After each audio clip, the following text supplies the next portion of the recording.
Hey guys, welcome back to OverTakes. This is Misfit. And I'm Cal. And we are back with some Overwatch League news.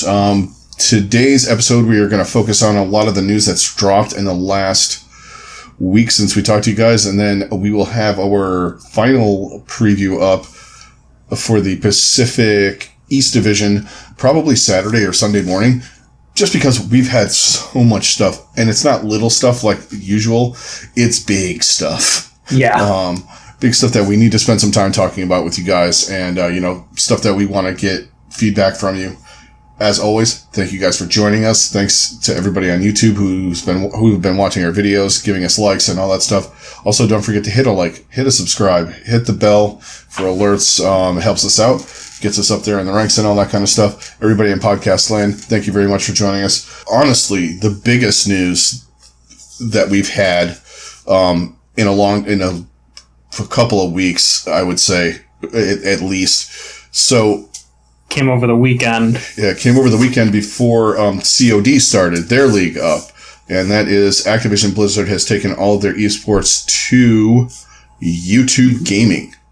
That includes Hearthstone, I believe, I think StarCraft stuff, Call of Duty, and Overwatch League.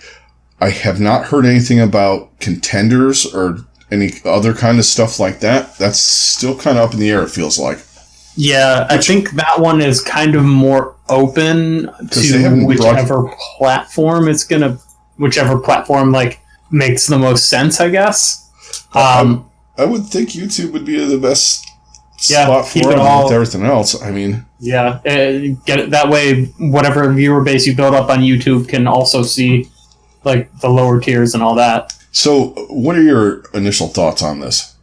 So, I understand a lot of people's hesitations with it. There's things that we're going to be lacking to start the season, most likely. We're probably not going to get drops for a little bit. We're probably, I'm not sure how they're going to handle, the POV things and the premium pass and all of that.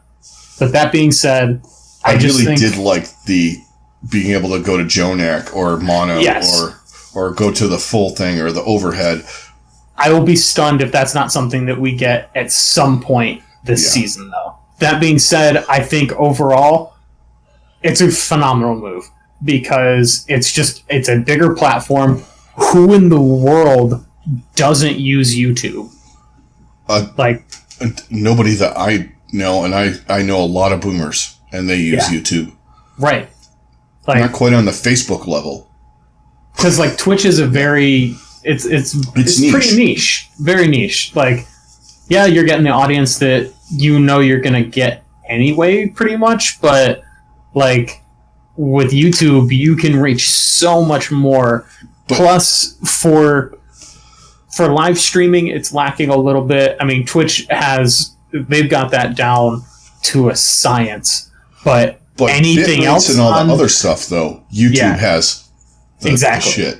And anything else on Twitch, trying to go back and watch replays or anything like that is just abysmal. Yeah, anytime I would rewatch games last season, I was trying to find a YouTube rip of it because it was just so much better. Well, and also, if any of you guys watch Call of Duty League, which I watched, it was pretty good. There was a little bit of, there's some glitches on day one and stuff like that. But it seemed like once the matches were over, it's kind of like when we stream on YouTube, because when we do our streams, we do stream on YouTube. We click off, about 5 minutes later, that thing is up on our site. Yep, and it's just there. Yeah. And they don't go away. And you can rewind. There's a lot of things. Of it. Yeah, and it's super easy to do any of that kind of stuff. I think the benefits far outweigh any negatives. We're gamers, so we have Twitch on our phones. Right. We have Twitch, we have it at work on computers there, and people don't know what the fuck it is. Yeah. Well, also, that was the other thing I was thinking of is, that's one of my biggest gripes with Twitch is it's available on certain things, but it's not available on a lot of things. And I have Roku, I can't watch it.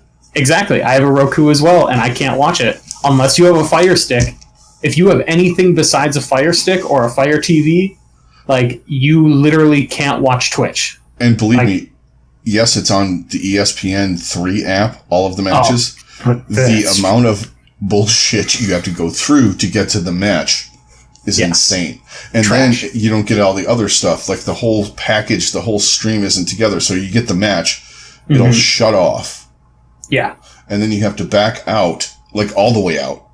Go back in, and then it has to refresh, and then it'll go to the next live match. Yeah. So it's not good. And look, it can be like all the drops and all that stuff can be solved with just, we don't know what they're going to do. They still have time for 2 more updates all you have to do is go into I'm sure there's a way, because they do it on LOL. I know it's via Twitch, but you go on their website, you watch the worlds and stuff like that. Their drops hit on your account. Right. So all you have to do is go into the thing, whatever it is, the BattleNet. You go. Yeah. It took me a minute to get there. Sorry about that. You go into BattleNet. You have your Overwatch League page on there. You're logged in already. Because you're already logged in on your account. You're watching the match, and it just feeds the drops in there. I mean, they'll be able to work there, or that's where you have your all access stuff and all that kind of shit. That's actually something I was really thinking is, like, with this switch to YouTube, I feel like with the API and everything of how YouTube works, I think they will be able to put it in a lot more places a lot easier. Like, I feel like they're going to be able to stream it to the Blizzard launcher with, like, very little issue. Yeah, and that kind of thing. And I think, that's just huge, because then you're getting even more people that are going to see it when they open the game, and they'll be like, "Oh, this actually is pretty cool." Like, even people that hadn't really been interested before are gonna get eyes on it. Yeah, and look, guys, it's going to be easier too at certain venues like bars. To go, because they all have smart TVs. To go into the smart TV, you go onto the YouTube app and you pull it up. It's playing right. Because I remember going to watch the playoffs with Thornrain. And they were having trouble with Twitch because it was at a gaming cafe. Right. So people are gaming. So you have a lot of people pulling bandwidth. Yeah. And it just kept stopping and freezing. You're not going to get that with YouTube. Yeah. Well, maybe a little bit, but it's just going to work a lot better with YouTube. Yeah. I think it's good too, because most of Overwatch proper, like the game content, is via YouTube. A lot of people play games. I saw a graph somewhere that showed Overwatch content. It's like 17% of all Overwatch content is live streamed, or maybe it's just all gaming content in general, and the rest of it is VODs. Yeah. And I mean, that is what YouTube is. So if you can put both of them on the same place, that's just more exposure for your product and your league and everything. As much as we talk about, Twitch and going on Twitch, we like watching competitive gaming, watching streamers. Some people don't. Yeah. Some people are like, going and watching Stylosa, or they're watching Ragtag, or they're watching your Overwatch, or frag videos. This is it. And since they partnered with it, Overwatch League is going to be in the advertisements. Oh, for sure. I mean, and Call of Duty and whatever else they own, that's going to be in there. I think it's going to be great for the league. I think it's going to give it exposure. I think at first it might be a little, numbers wise, might be a little weird, might be a little lower. I think overall the numbers to start will be lower, but I feel like by the end of the season, it'll be where it was. Yeah, and it'll be where it was or more. Yeah. And honestly, a lot of people are complaining that, there's no Twitch chat. If you could read Twitch chat, man, you are fantastic. You are a great human. You're like superhuman. Yeah. And it matters not to me, because I turn it off the instant I go on there. Same. I could care less how many times you spam PogChamp.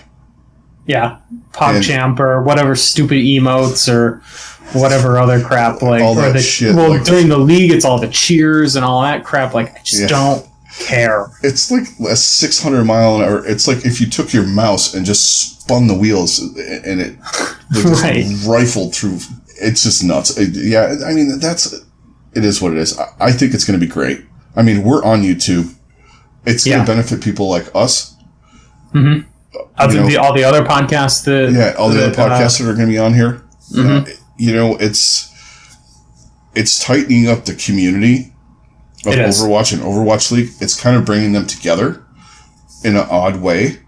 Mm-hmm. And I think it's going to expose some people that love Overwatch that haven't given the league a chance to, hey, well, I'm watching this video and it's saying, Boston, that was a bad idea. Fucking watch Boston.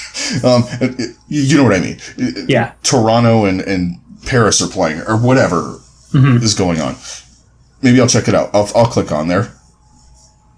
It's gonna. I think it's gonna be fantastic. I think eventually, and it's also one of those things where competition breeds a better product. Twitch isn't just gonna be like, oh well, whatever. You took like one of our biggest things. Like they're also getting competition from Mixer, so I'm fascinated to see what Twitch's answer is to this. Yeah. If they try to pick up a different esport, if they are like, well, here's all these other things that we just added, so maybe it'll incentivize them to come back. Yeah. Like, there's any number of things that they could do. Right. Or they could just be like, okay, we lost that. Let's not lose the other stuff. Right. Because I believe, I even think a couple of them do both. Mm-hmm. I think League is on YouTube and... Yeah, it does sound correct. Yeah, I believe it is. So it's not out of the realm, right, to like run on both. But I think that's going to be great for the league. I want to see what they do with other content involving the league. Mm-hmm. Also, for me as a content creator, it's a lot, and creating the videos and stuff like that. It's a lot easier to pull off of YouTube than it is to go into Twitch. Yes, to get match stuff and all that. Because right now I'm using like a third party like downloader ripper thing and to pull it in. I mean, and then the alternative is just to throw up OBS and do a full screen record. Mm-hmm. But there's easier ways with YouTube. Yeah. It's just, and the bit rate's better, which means the picture quality is better when you're doing things like that. It just, it's going to make things better. And I think eventually people are going to understand, the people that were skeptics of it are going to understand why this was done. Mm-hmm. I think it's going to do wonders for the broadcast, the look, all that kind of stuff. Just give it a shot. Yeah, agreed. Don't write it off as something, well, they don't know what they're doing. It's the biggest fucking video platform on the planet. Yeah. It's the second most... I mean, they literally went from, like, the second largest tech company in the world to the first largest tech company in the world. Yeah. If we're really, like, they went from Amazon to Google.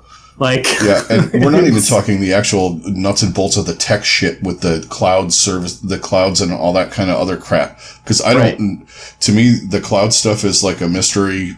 I don't know what goes on with it. I just kind of accept it as whatever it is. Mm-hmm. And I know that YouTube Googles the technology from what some of the tech people have been talking about it have said is better. Actually, if you really want to hear see a good clip on all of that stuff, I'll put the link in. It'll be on the screen. Sideshow did a thing on the switch to YouTube, and he knows about all the tech stuff with the clouds and all that kind of stuff that I have no idea with. Same. I have a very, very, very vague understanding of those things. And even that is probably generous. I just know I'm owned by both companies. Yeah, pretty much. In my life. Yep. Google owns my shit at home, and I work for the smiley faced overlords. Yep. Pretty much. Yep. Go Bezo. Okay, so that's going to be it on the YouTube talk. I mean, we're obviously going to get into more after we see some of the product. Mm-hmm. And just to tack on to some of the broadcast stuff, Reinforce did say that he's going to be on the broadcast. Yep, he's going to be on the desk this year. So we got, it seems like we have Custa, so far Custa, Zoe, and Reinforce. I think that's a really solid desk. Yeah, I think that's a good solid start. I think Reinforce needs to like kind of get a little more like he is on the streams. Mm-hmm. When he's with Bren and Sideshow and those guys, when they're doing their kind of wacky stuff, I kind of like his opinions and stuff like that. He kind of goes out on a limb and says what he thinks, which is great, and I want more of that. And yeah, for sure. Custa's just going to tell you everything that he's not supposed to. Exactly. So as far as our broadcast team total, that's the desk. Then we have all the confirmed people of the casters. We got Brennan Sideshow. You've got Jaws coming up from Contenders, and he's going to replace Semler, and so he and Hex are going to be together. And then there was one more.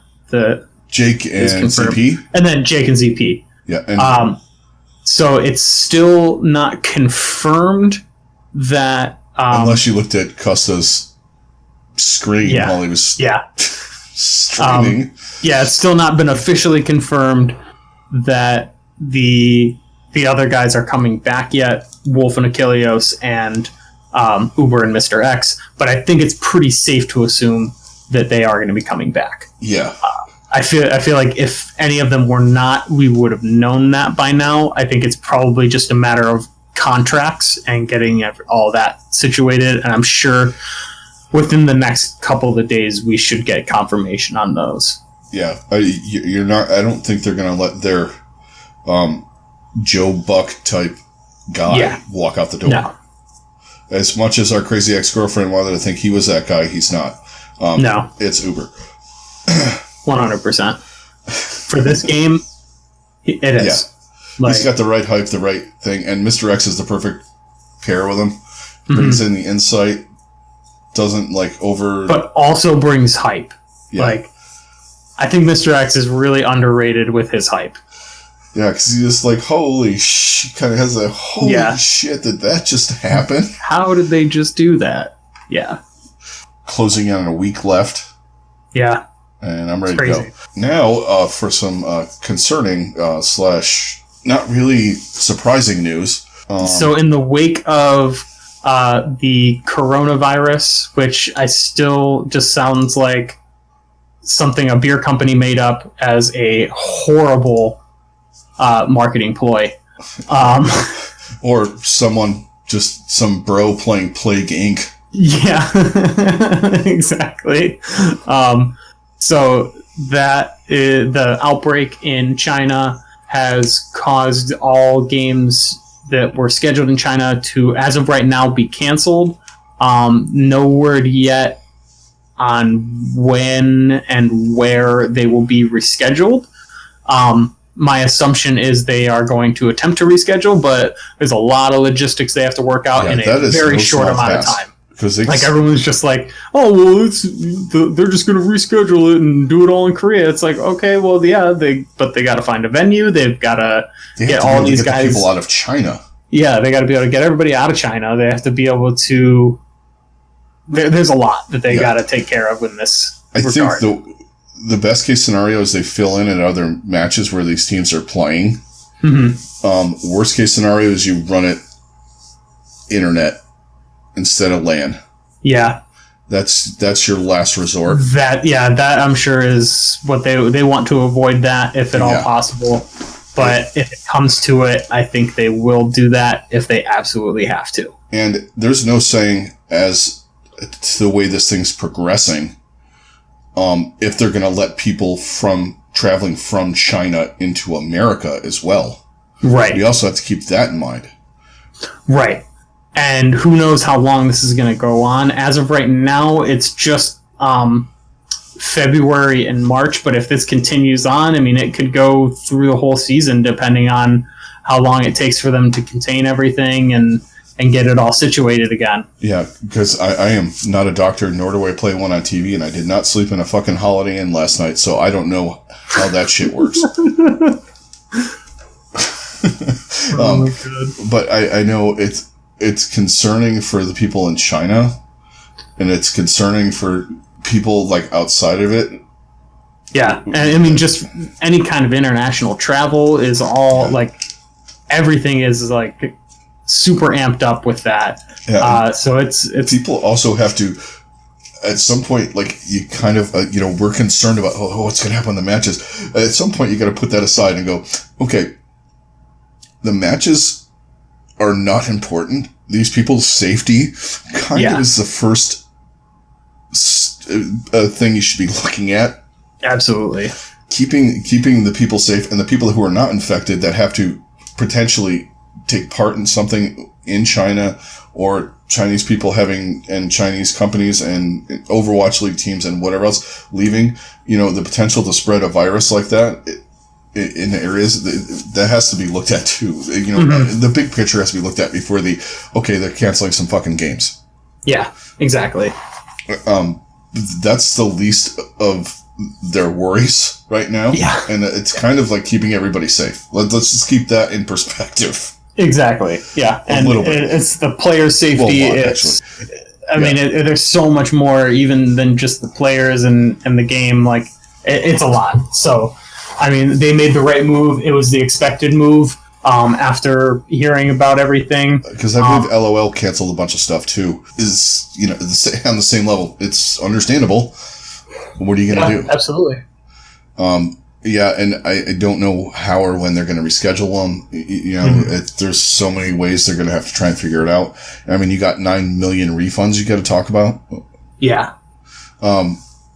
Things like that. It's just a lot of stuff to process for these people, and people are going to just have to be patient.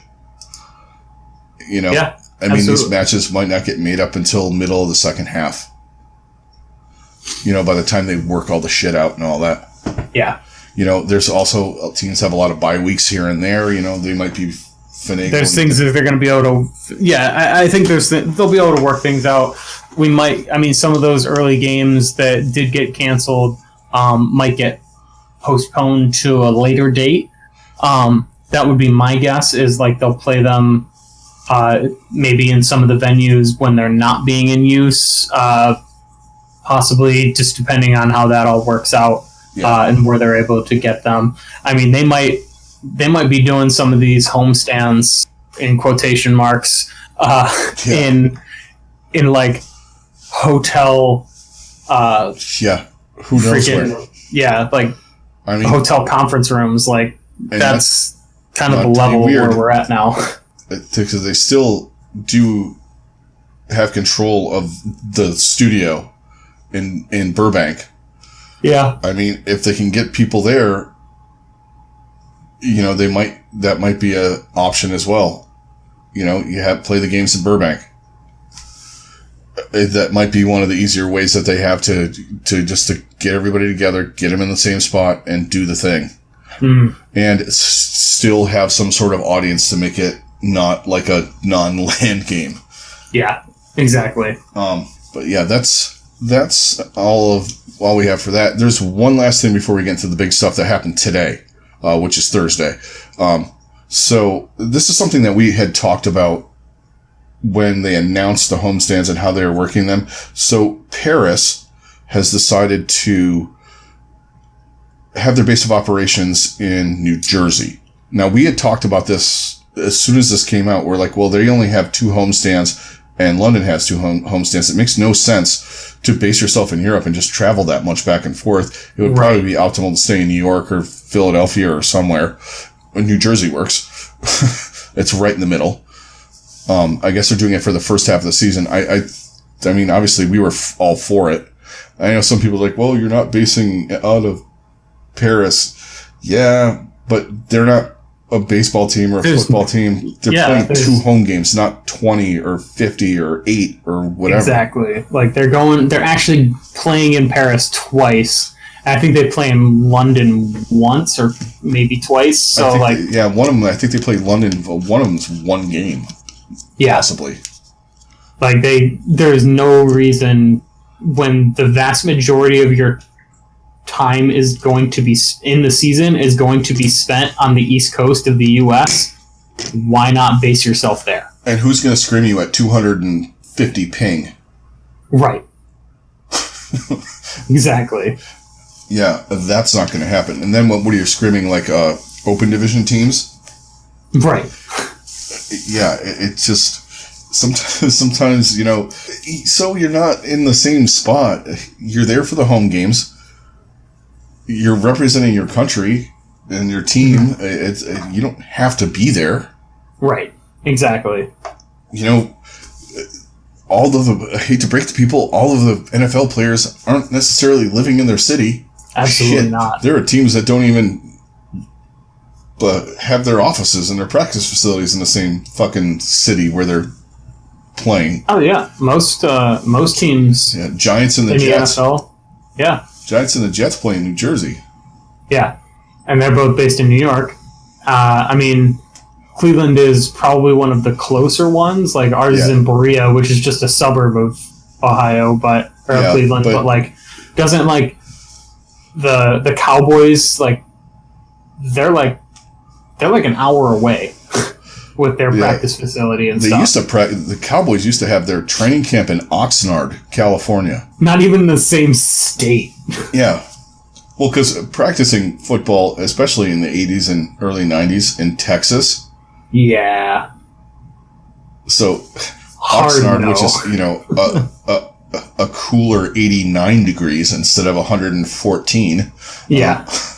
With 75% humidity. It's nothing new. It's not like this is some kind of unprecedented thing. People just freaking the fuck out over nothing. Yeah. Crazy ex-girlfriend said nothing about that, which is interesting. Figured he would blame Pete for that one. Yeah, right. I'm in a mood today, guys. I'm sorry. All right, so let's get into the big thing. The big news of the day. So first, let's talk about. First, we're going to start off with the biggest positive across the board, and that is the new feature that they're dropping in the game. There's going to be a new panel on top of Quick Play, Arcade, all of that stuff. There's going to be another panel, and it's going to be experimental. So this is basically a mode that is going to be the PTR, but in the game server itself. In the game server, so console players can join in. So all you console players if we go to work and we're talking about PTR stuff with a couple of people that are on console, and it's just kind of like the wah wah. Yeah. and the big thing that he talked about with it in that sense is not only is it going to be on the live game, so you're going to get all of your same skins. It's not going to be a separate thing where everything's going to be different, and anything basically that went to the PTR had already gone through so much testing that it was just they were just looking for bugs. It seems they've overhauled their way of tweaking characters and stuff to a point where that's not really as much of a concern. Now it's more about getting as many people to try these things as possible, and this is going to give us the opportunity to really try some completely radical new things. Yeah. For instance, 3-2-1. Yeah. Or hero reworks that are just fucking wonky hero reworks, any kind of stuff like that. He even said new game mode, so even if it's a new arcade thing, they'll throw it in there. I wouldn't be shocked if when they introduce the new mode, if that comes out on there first, so people can try it on there before it comes to the live game or whatever. one of those things that kind of had a feeling they were going to do something like this because the PTR, everybody goes on and everybody leaves. Yeah. Like, even when a new hero comes up, everybody goes on, they play that mode where it's like no limits. Everybody tries the hero out. They leave, they say it's trash, and then, you know what I mean? Yeah, absolutely. Yeah. And I think it's going to be, it's going to give them a much bigger player base. There's going to be much more incentive for people to do this in the first place. And then... Yeah, because you get your loot boxes and all that kind of nonsense. It keeps all your progress of what you've already been doing with the game, which is a huge thing. I love that. And yeah, I'm nothing but hyped about this. Yeah. This aspect of everything. And they're going to be able to roll out changes faster. Obviously, we've already kind of seen some of that, of how that's going to work. With that stuff.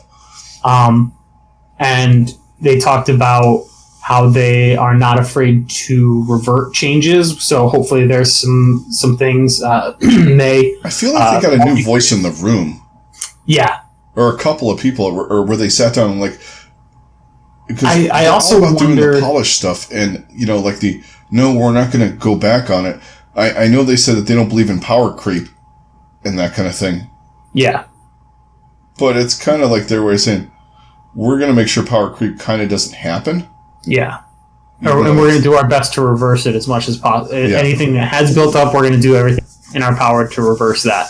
And I think also on top of that, they are really focused, and I think why this took so long is they probably had to basically rewrite a lot of code for the game, I'm assuming. Yeah. Because this mode is basically the workshop, but their workshop. Right. Like... So they're putting it into a live game. Yeah. And I think it's great. Are they going to keep the PTR for like bigger stuff? I'm wondering. I would imagine it's still going to be there for like really, really big things. Like they'll probably use that as. I would be shocked if we don't get a beta for Overwatch 2, for instance, and they'll probably use that server. There's no way it's going to go completely unused, but I think it's definitely not going to get nearly as much use as it has. But I think overall that's for the better. Me too. And some people just, it's not like it's a hard thing to get on there, but people just don't want to be bothered with the thing. Exactly. I just want to go in there. Okay, I click on arcade. Oh, look, that thing's up. Let's go see what the hell they did. Yes, exactly. And that's perfect. I mean, we had that. I mean, we're going to talk about the big elephant in the room last. I think that's, you guys know, because that's going to be up for debate for hours and days and years. Pretty possibly. But, I will say one thing, Jeff was very forthright, and I just like where he's at right now. I really like where they're at right now and how they're approaching things. And I have and being so open about things. I have this feeling that they're a lot more done with Overwatch 2 than they want to say. Because all of the devs are also, like, the big devs are hitting the forums and talking about the game and doing updates and all this kind of stuff, and then they're dropping patches and all this kind of stuff. Whereas for the better part of a year, we have barely heard a peep from them. Yeah. Since about the middle of 2017, we haven't heard shit. And now all of a sudden, they've done more patches, big patches and talking balance on the forums and all that stuff in like 2 weeks than they have in 2 years. Yeah. Which is fantastic. Oh, yeah. I love it. I'm thrilled by how open they are being right now and how much they are trying to communicate it. And I think that was a big thing that they were trying to do is like they were trying to basically rewrite the game so they can make these changes as fast as they can. And I think that's their goal now is to make the little tweaks happen. So because like that in the Your Overwatch video, he made a really good point in the beginning part where he's like, it just sucked when you saw a change come through and you're just like, oh, well, this is going to be like this for months. Yeah. Like this character is just going to be unplayable for this amount or for God knows how long. Right. Or like when they did stuff and you're watching it, like, you know, in like when the goats thing was going on, you're like, okay, that's fine. You did that to Reaper right at this present moment, but are you going to fix it when you do something to nerf the fuck out of goats? Right. You know what I mean? Or, you know, you bring in this, or you drop roll lock and you don't revert any of that stuff. You know, and I think that's what they're trying to fix, and they want to make this game last as long as they can. It's in that's their whole. They've definitely not made that, or they've definitely made that very clear. Yeah. That is their goal. This is their new baby. Yeah, and you know, sometimes I know they like saying, and people involved in Blizzard, you know, we don't do what other games do. Sometimes you need to take a step back and see what they do to keep their fan base happy. Yes. You know, it's okay to make a mistake. Yeah, they don't have to. And I think they are realizing that they can make mistakes, and now they're able to make those mistakes, but be able to rectify them faster. I think that's always kind of been a concern, is they want to keep it as polished as possible. But I think it feels like they found a way to do both. Yeah. To make those changes and those balance things and all of that without completely breaking the game. Right. And if you break the game, you just go in, repatch it. You know what? Exactly. Our bad. Yep. We should have thought that you guys were going to overexploit this shit, but we didn't. We thought we could kind of get it through and it would be okay. Right. Know? We didn't.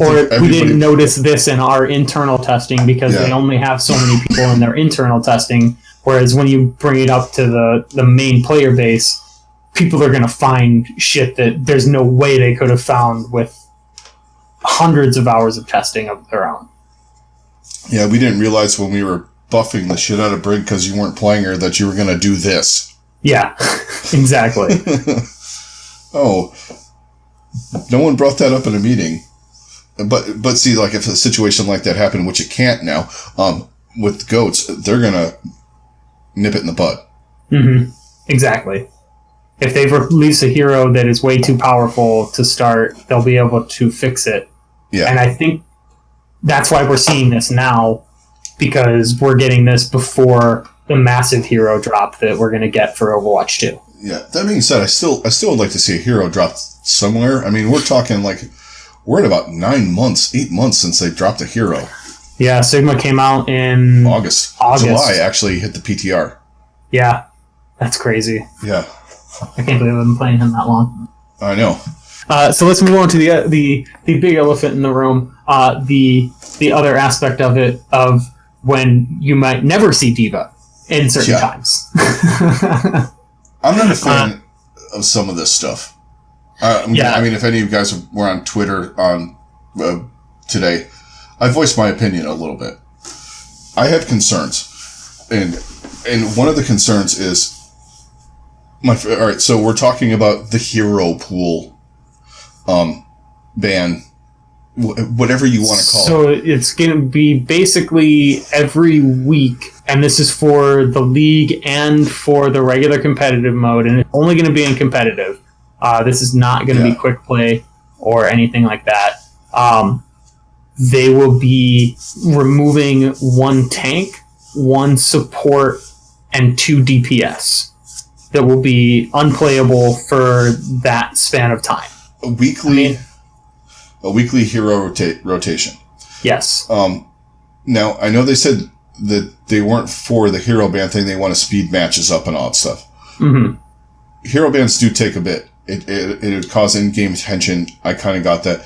I also didn't think there was enough heroes on certain ends of the spectrum for hero bans to necessarily work, especially main tank and supports, where you're just going to end up banning them anyway. Yeah.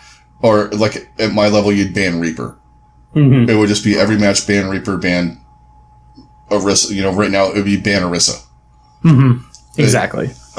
This is going to put a rotation in where, you know, and I do think under the guise of this as trying it out, I do think there's some internal workings that they want to do with the heroes. Mm-hmm. So by pulling them like they do with maps and stuff like that, Maybe by pulling them, they're going to tweak some things on these heroes, and we see them back in the rotation. Then you might get a balance update. Okay, so, right. This week Hanzo, Mei, and Doomfist were all out. So, and then they come back. Well, so we reworked Hanzo Storm Arrow to do this, and you know what I mean? You see where I'm going with that? Right. I think some of that stuff has benefits. But I think so too. Yeah. And don't come at me with the just play quick play lull thing. No. in ranked, I don't think it's a good feeling for people to want, and this is one of Jeff's things with it doesn't feel good to blank. And one of the things he always says is, we want you to be able to play your heroes that you like. Yeah, but if I go in and I like to play Moira and I like to play Diva and I like to play Junkrat and all three of them are out for the week, I'm not playing fucking comp. You know what I mean? So I get it from... I get it from both sides. I'm so fascinated to see how this plays out, because I think like a lot of people are like, what the hell is this garbage? Like, this is the stupidest thing. But I do think that there's going to be a certain point where like people are going to be like, this is actually kind of awesome. And I do think that there's going to be some benefits to it. I will be shocked if this is the exact system that we continue with forever. I don't think that will be the case. One thing I would like to see is, instead of a competitive hero pool, or map pool, if you're going to do this type of thing, maybe do a thing where we get to vote on the map we play. Here's the mode that we're going to play. An internal system. Yeah. Like, you're going to play this mode, and then you get to choose between these two maps. Yeah. Or you do a map vote before you go. A map, exactly. That's what I mean. Like a map vote, like in Halo. Yeah. Like it hits you and it says assault. And then, yes, like your normal front screen, and it'll have Volskaya and Paris. Mm-hmm. I mean, obviously not, but you know what I mean? However it's going to work like that. I think that system would be great. Maybe they're going to, maybe that's something for their test thing in the arcade. Yeah. To try something like that. Absolutely. I do think that this is going to be, and the fact that they're willing to say that this is, if it goes poorly and it just doesn't go the way that they hope, that they will revert it and they'll get rid of it. But I think it's at least worth a shot of them trying it. It's something different, and I think. I think, I'm not a fan of it. Although the one thing that Jeff did say that like most people aren't fans of, mm-hmm. Now, I was a fan of when he said from match to match. Ooh. See, I like that angle better because you're going to go in and it's an unknown. But the only problem with that is you're going to get throwers. Mm-hmm. Like, oh, I can't play Hanzo, so I'm not. I'm going to play Torbjorn and jump off the side of the map. Welcome to 2017 Overwatch. Yeah, right. But I think it's also a matter of really trying to get people to expand their hero pools. And part of the game in general is really is adjusting to different things. I think that's a major part of why they're doing this, is to be like, okay, if you want to play, these are the heroes you can't play. So if they're one of your main heroes, you got to figure out somebody else to play, and it will force people to try heroes that maybe they normally wouldn't, and then they find that they actually like them, and then they're not just playing. Like right now, I've been basically one-tricking Baptiste. Right. But if they get rid of it, or if they ban him or whatever for the week, then I would probably start playing a lot more Anna, or I would start playing a lot more of one of my other healers that I enjoy playing. I'd probably either play Moira, depending, or something like that. Right, so I see the benefit in that, and it's kind of like forcing people to expand their hero pools. So that part, I think, will be overall good for the health of the game. Yeah, because, well, and there's also the thing that I keep throwing out there is the Mercy.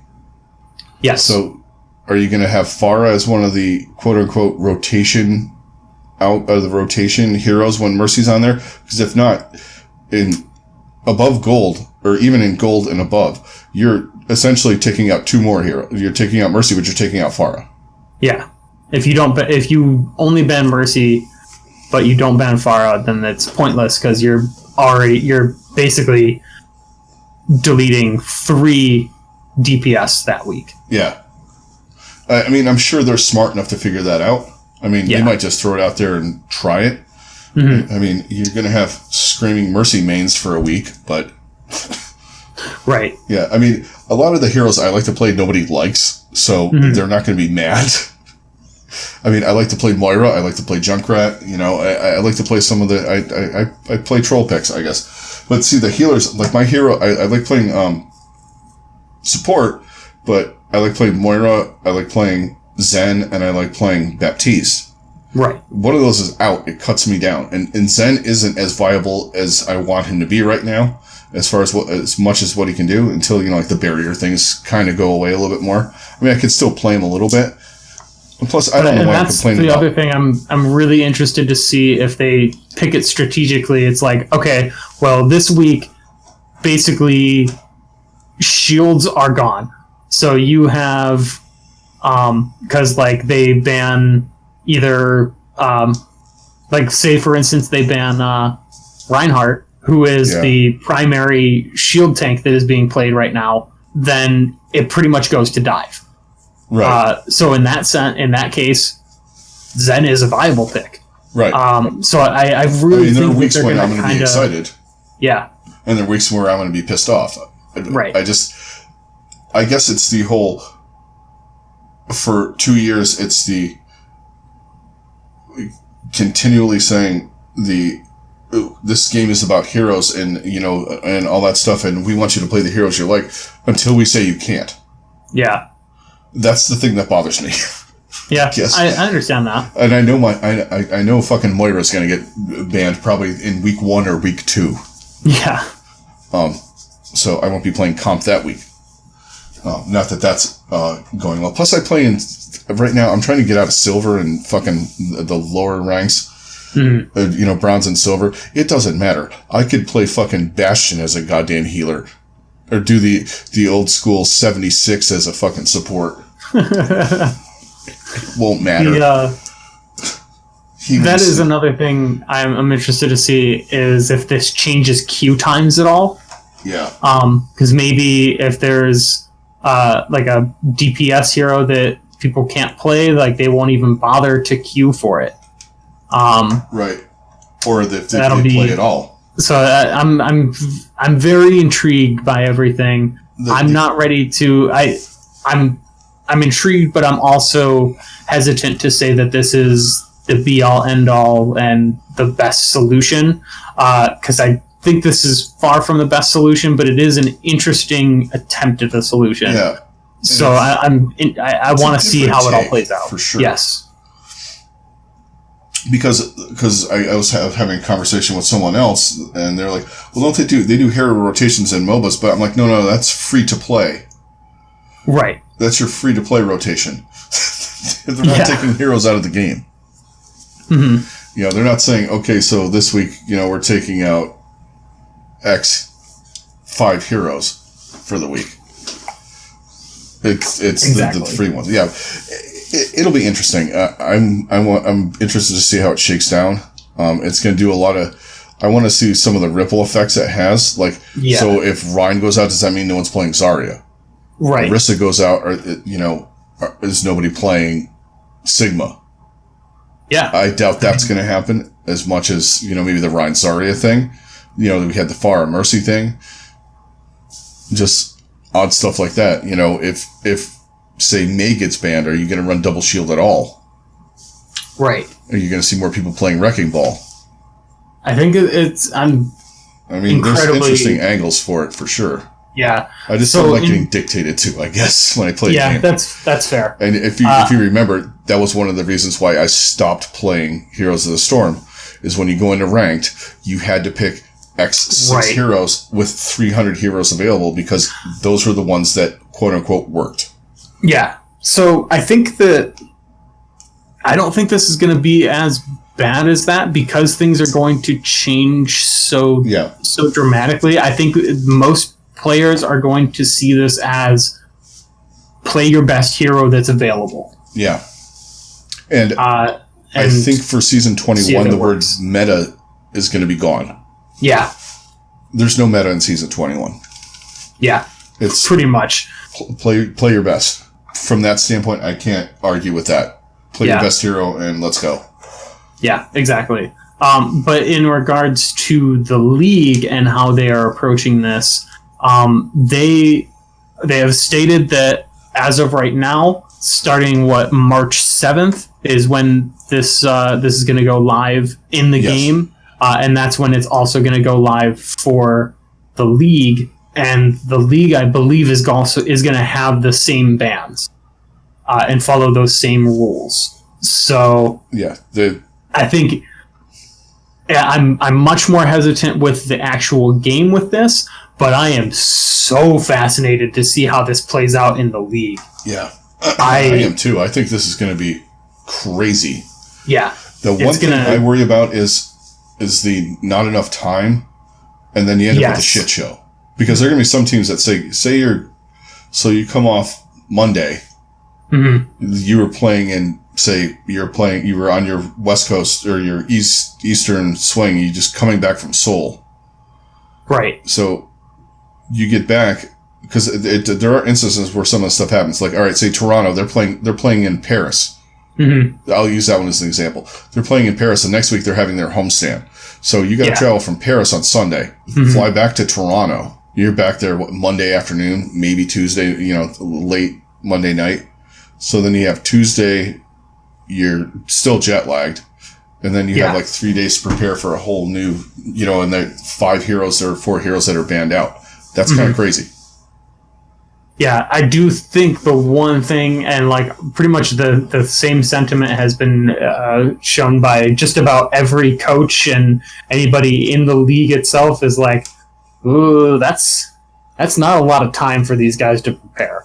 I would be pros, but they still need some kind of strategy. Yeah. So I feel like for the league, we're gonna end up having a different time structure. I think eventually I will be shocked if they, maybe for like the first couple of weeks, they do the week thing, then it just turns into too much chaos, and they're like, okay, we're gonna dial it back, and it's gonna be every other week or every 3 weeks or something like that. Right. And I think that would be a little more reasonable. Give them some time, because you also have to factor in there's going to be weeks where these changes are going to happen, and there's going to be teams that don't even play at all. Yeah, and there are situations, even if you run like we were talking about, if you run a month long, there are teams like, I believe Atlanta doesn't play until week 4. So if you start it, it's not going to matter because they're not doing it then. But like, if for instance, in the middle of the season, Houston has 3 weeks off in a row. Mm-hmm. So just for argument's sake, say your first 2 weeks were on one meta or one hero rotation that you practice for, and you have to wait because by the time you play again, there's a whole nother hero rotation. Yeah. Or conversely, you miss 3 weeks of it and you're not playing it live, you're playing it in scrims and you're not seeing how it pans out. Mm-hmm. It's going to be odd. I'm more interested to see it in the league than on ranked. Yeah, I think that's where it's going to be. I don't think these guys need any more stress. Right. Really. But I think it's going to add an interesting angle. It might get a little quick play at times, I think, at first. Yeah, I think, but at the same time, I think it kind of, if we're being real, honestly, it might end up making, like, the strong teams stronger. Yeah. Like, I see a team like San Francisco, like, they're not going to skip a beat because they have so much versatility on their roster. They're just going to, be like, okay, this is what we're playing this week. Yeah, New York or Atlanta or something like that. Teams without depth are going to be screwed. Yeah. And that's where I think, but then there's going to be some weeks where those teams could just roll because they got the hero lineup that is like most ideal for them. You're going up against Vancouver and they ban Anna and Reinhardt. Right. You know? Oh, I'm sorry. Rotate out. Yeah. Not banned. We're not bans for hero pools. Not bans. It's a hero pool. Somebody got kicked out of the pool. It's just a lifeguard. Get out! Right? Oh, God. Jeff in a life... Come on, memers. Yes. I want Jeff in a lifeguard outfit. Sitting on one of those chairs. Yeah, he blows the whistle and it's like, okay, time for your rotation. May Diva. It's the 15-minute May Diva, you're out of the pool. Okay, Hanzo, you can come back in. Exactly. Yes. Not that bitch Bastion though. He has to stay out for another week. Actually, they did say that they're not going to do 2 weeks in a row. That's not going to happen. Yeah. See, but some weeks it's not going to matter in the league at all. Mm-hmm. Well, it will. Yeah, it's going to be heroes that they wouldn't play anyway. Yeah, so if you did something like, even if they did you ban Roadhog, say 1 week it's like Roadhog, Bastion, Junkrat, and fucking Zenyatta. I mean, that's like, okay, we're not really running that anyway. Right. One aspect about the league that I do appreciate is for the playoffs, it will not be a pool. Yeah. All heroes will be available, and I think that's for the best. It's going to be interesting to see what they do with that, even. Yeah, and I think overall this is really nice because it will just shake up the regular season a little more. Yeah, I think so that's too. Good. And I think some of your guys that are like, we always talk about Libero as the jack of all trades, kind of above average at most. This is going to be them being able to show. But those guys, you might want him in instead of somebody else because you might have to switch a couple times to get something to work. Some of your one-trick guys are kind of fucked. But then there might be times where they're in. Where they're in because their one trick is in an ideal situation. Spot the first week of this, fucking Widow's going to be played every damn thing, every match. Guaranteed. Probably. Yeah. All right, we haven't had a headshot reel in a long time, guys. Have at it. Oh, and we banned McCree. So you have to play Widow. If only we'd gotten Fat Cree just for the first month of the season. I think that would have been interesting to see those guys with it. Because, I mean, they've been playing a lot on the faster one, but they have that cadence down with his gun on the old one. Imagine if you gave Pine an extra 50 health in season 1. Good lord. That would have been amazing. I'm sorry. Ridiculous. But I think it's going to be an interesting angle. I don't think it's going to, I'm kind of playing devil's advocate in most of this stuff. I don't want to see the guys get too stressed out and burn even more. Because I want good gameplay. I definitely understand that concern. I will take a meta over shitty gameplay any day. Plus, I know they're balancing more. So here's the other question, guys. So if you're balancing so there's not a meta, but you're rotating heroes so there's not a meta, there's never going to be a meta. So what? You don't have to balance out a meta. Right. Just work on getting the heroes balanced. I mean, who knows? Maybe they do it for 2 or 3 months and everybody's balanced. They're like, yeah, you know what? This isn't working. Okay, let's just play back like the way we were. Mm-hmm. I mean, I could absolutely see that being the case. It's also, it has to be hard because like you're working on one game and then you're trying to balance out this. There's just like all kinds of logistical shit with just creating games and all that stuff. You're never going to make everybody happy. No. The best part about this is the people who hate every meta are going to hate the fact that there's no meta now. Right. Come on, Reddit. Let's hit on that. Yeah, right? Oh my God. Yeah. But yeah, that's pretty much a good place to wrap it up for this whole discussion. Yeah, it's definitely a good place to wrap it up. But, all in all, I'm glad that they're doing this. And Jeff has been tearing up the forums tonight, guys. Go on the forums. He's responding, and that's, communication and the fact that they understand that they have we're a good community for the most part. Minus, and That's honestly what encourages me the most for all of this, is how communicative they've been in the past couple of weeks. And I think that is going to be imperative for this to work. If this is going to work as a thing, that is what is going to be the most critical part of all of it. Is them communicating, us giving feedback, and them communicating with us and figuring out the best way to approach all of this. I think that's... Yeah, and giving good feedback. That's awesome. Not like, this fucking sucks. Yeah. I mean, I generally, when I come up with something like that I don't like, I come up with reasons why. Mm-hmm. There's reasons why I like it, there's reasons why I don't. There are weeks where I don't have to play against May. I'm fucking excited about that. Right. At my rank, there's a couple of weeks here and there where Reaper's not going to be anywhere in my fucking matches. Not that he's a terror anymore. A little less so. Also on that side note, I don't have to worry about someone fucking picking Bastion. I will look forward to the weeks that Doomfist is not in, because my God, Doomfist doesn't bother me as much.